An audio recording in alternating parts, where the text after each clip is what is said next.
আমরা যদি জানি যে কোনদিন পড়া যায় না, আজকে দিতেই হবে।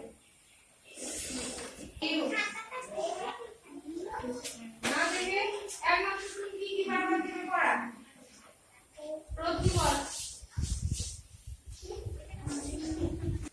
ক্লাস তো সবই ঠিক আছে, শুধু একটাই প্রবলেম, টিচার নেই। আর কোনো প্রবলেম? কজন টিচার? দুজন টিচার। তো সায়েন্স গ্রুপের কোনো টিচার নেই, ল্যাঙ্গুয়েজ গ্রুপ আমিও সোশ্যাল সায়েন্সের আছে, দুজন টিচার। বাধ্য হয়ে ক্লাস 8 রাখতে পারছি না, লোকনাথপুরে পাঠিয়ে দিতে হচ্ছে। কেন?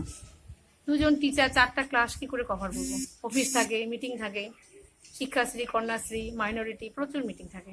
ছাত্রদের যতটা পারি পড়াচ্ছি, প্রত্যেকটা সাবজেক্ট পড়াই, কিন্তু নিজে নিজেই সন্তুষ্ট হতে পারি না। কেন? কারণ ম্যাথ গুলো আমরা সেই মাধ্যমিক লেভেলে করেছি ছোট বয়সে, এখন সেটা সেইভাবে বোঝানো, এটা একমাত্র সায়েন্স টিচাররাই ভালো পারবে।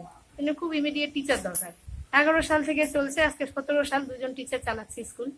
রিকুইজিশন প্রত্যেক বছর দিই। দরকার হয় না তো, দুজন টিচার, দুটো রুমেই যথেষ্ট। 4টা রুম খুলে কি করব? দুটো টিচার, 3টা ক্লাস নেই, 5, 6, 7 দুটো ক্লাস কম্বাইন্ড হয়, একটা ক্লাস আলাদা হয়। আজকে একসঙ্গে গ্রামার পড়াচ্ছি, ইংলিশ আর বাংলা। কোন কোন 5, 6, 7 গ্রামার সবাইকে একই রকম ভাবে ভালো করে বুঝাই, ক্লাসে বুঝাই, সম্ভবও হয় কারণ ছাত্র খুব কম। টিউশনিতে যেরকম 5, 6, 7 পড়ে না, এখানে 15 জন স্টুডেন্ট। গ্রামার পড়ালাম, আর বাচ্চারা খুব রেসপন্সও করলো, লাস্ট অব্দি ভালো লাগলো।